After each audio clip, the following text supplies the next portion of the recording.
Hello दोस्तों। मैं आप लोगों को एक रियल घटना सुनाने जा रही हूँ जो कोलकाता के अर्जी मेडिकल कॉलेज में हुआ है। तो चलिए दोस्तों, कहानी शुरू करते हैं। इंडिया के कोलकाता शहर में 9 अगस्त 2024 की सुबह एक ऐसी खबर सामने आई है जो पूरे देश को हिलाकर रख देती है। यह खबर थी एक 31 साल की महिला डॉक्टर की, जो कोलकाता के आरजी के मेडिकल कॉलेज एंड हॉस्पिटल में अपनी ट्रेनिंग कर रही थी। हॉस्पिटल जैसे सुरक्षित माने जाने वाले जगह पर इस महिला डॉक्टर का मर्डर एंड रेप होना काफी चौंक आने वाला था। इस घटना का खुलासा तब हुआ जब डॉक्टर के डेथ बॉडी का पोस्टमार्टम किया गया। उस रिपोर्ट ने लोगों की रूह तक को हिला दिया, क्योंकि यह मामला सिर्फ एक मर्डर का नहीं था, बल्कि उससे कहीं ज्यादा खौफनाक केस था। पोस्टमार्टम रिपोर्ट में खुलासा हुआ कि उस डॉक्टर की हत्या गला घोंट कर की गई थी, इतनी ताकत से कि उनका थायराइड कार्टिलेज तक टूट गया था। इस हत्या के पहले डॉक्टर ने अपनी जान बचाने के लिए कोशिश की थी, इसका सबूत उनके शरीर पर मिले। कई निशानों से मिला। सबसे डरावना सच तब सामने आया जब डॉक्टर के प्राइवेट पार्ट्स पर घावों के निशान पाए गए। इससे साफ हुआ कि यह सिर्फ मर्डर का मामला नहीं था, बल्कि यह रेप के बाद किया गया एक खौफनाक हत्याकांड था। हॉस्पिटल के परिसर में इतनी बड़ी घटना हो जाती है और किसी को कानों कान खबर तक नहीं होती। क्या उस रात कुछ ऐसा हुआ था जिसे जानकर आप गुस्से से बौखला जाओगे? क्या वहां कोई और था जिसने इस क्रूर घटना को अंजाम दिया? और अगर था, तो आखिर कौन था? इन्हीं सवालों के जवाब खोजते हुए हम आज की इस वीडियो में आपको बताएंगे कि आखिर क्या हुआ था उस रात इस मेडिकल कॉलेज के शांत माने जाने वाले परिसर में।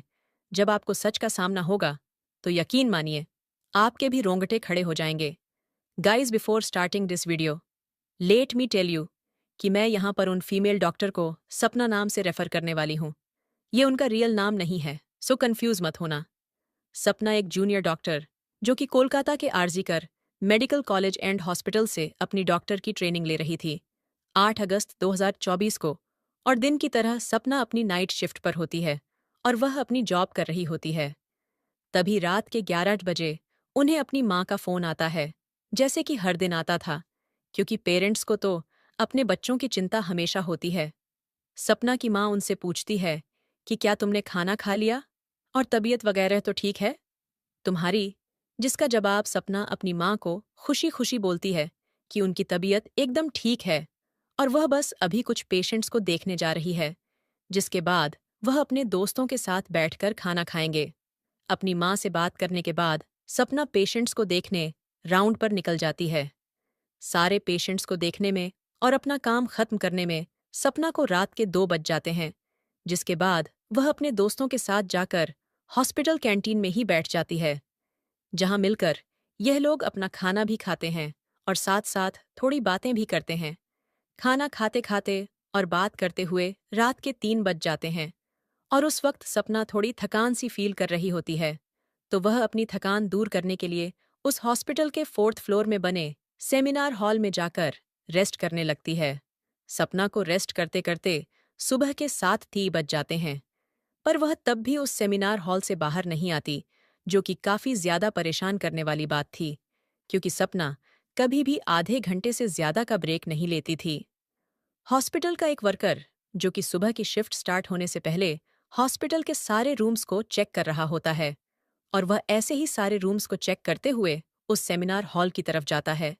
जैसे ही वह सेमिनार हॉल के बाहर आकर उसका गेट खोलता है, उसकी आंखों के सामने होता है एक भयानक नजारा, जिसे देखकर वह बहुत जोर से चीख पड़ता है। उस वर्कर की चीख सुनकर आसपास के लोग वहां इकट्ठा होने लगते हैं और देखते हैं कि सेमिनार हॉल के अंदर सपना की बॉडी बिना कपड़ों के पड़ी हुई है और उसके बॉडी पर कुछ ब्लड के निशान भी हैं। वहां खड़े सब लोगों के लिए यह एक सपना से कम नहीं था, स्पेशली दूसरी फीमेल डॉक्टर्स एंड वर्कर्स के लिए, क्योंकि उन्होंने अपनी आंखों के सामने ऐसा नजारा पहली बार देखा था। वह भी हॉस्पिटल के अंदर सपना की बॉडी को देखकर आसपास खड़े सारे लोग उसे एक स्ट्रेचर पर लेटाते हैं और इमरजेंसी रूम में लेकर जाते हैं, ताकि डॉक्टर्स उसकी इलाज कर सके। काफी देर तक डॉक्टर्स के इलाज करने के बाद भी सपना कुछ घंटों के बाद अपना दम तोड़ देती है। हॉस्पिटल में कुछ लोग थे जो कि इस मर्डर एंड रेप केस को एक नॉर्मल केस जैसा दिखाने की कोशिश कर रहे थे, जस्ट बिकॉज कि वो इस हॉस्पिटल का नाम बचा सके। बट जब पोस्टमार्टम रिपोर्ट्स आती हैं, तो सब दूध का दूध और पानी का पानी हो जाता है।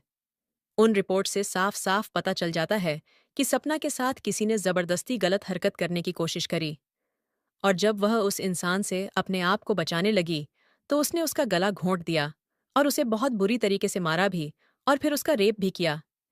ये सारे प्रूफ मिलने के बाद ये केस पुलिस को हैंड ओवर कर दिया जाता है। एंड पुलिस वाले इस क्रिमिनल को पकड़ने के लिए लग जाते हैं। सबसे पहले पुलिस उस क्राइम सीन पर ही छानबीन करती है जहां यह सब हुआ था।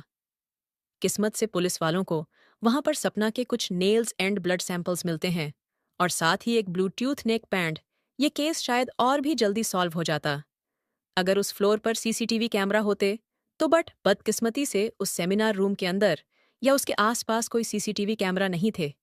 लेकिन जिस रास्ते से उस फ्लोर पर एंटर करा जाता था वहां पर कुछ सीसीटीवी कैमरा थे।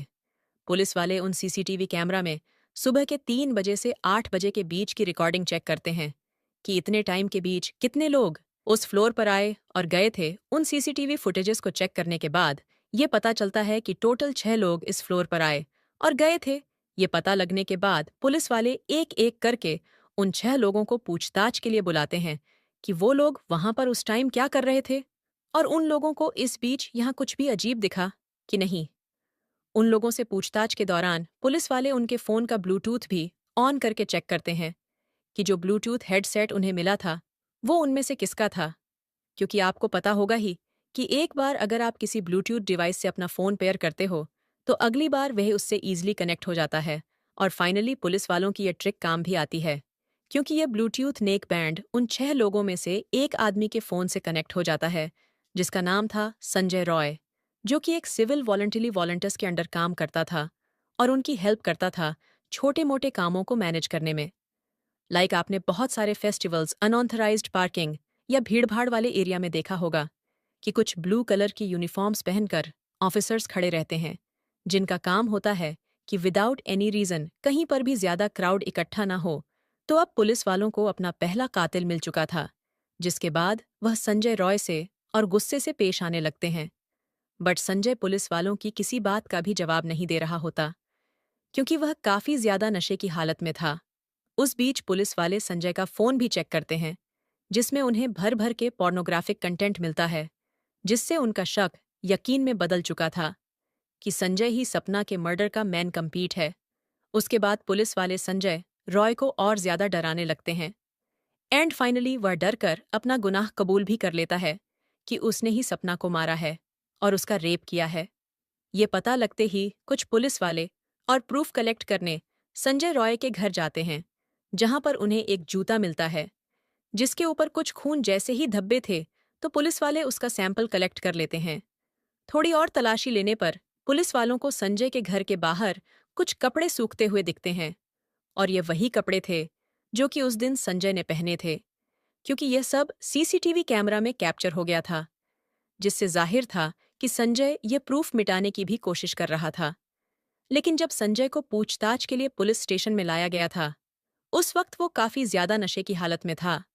तो क्या वह यह सब बस इसलिए कर रहा था ताकि उसे कम सजा मिले, जस्ट बिकॉज वह उस वक्त नशे में था? बाद में जब पुलिस वाले उस जूते पर लगे ब्लड सैंपल्स को चेक करवाते हैं तो वो भी सपना के ब्लड से मैच हो जाता है। उन सारी रिपोर्ट्स एंड डिटेल्स को एक साथ कंबाइन करके पुलिस वालों को पता चलता है कि उस रात संजय रॉय काफी ज्यादा नशे की हालत में था और वह रात के 11 बजे हॉस्पिटल में एंटर करता है। संजय अक्सर उस हॉस्पिटल में नाइट शिफ्ट किया करता था, तो उसे वहां की काफी अच्छी नॉलेज भी थी कि कहाँ पर कैमरा है और कहाँ पर नहीं।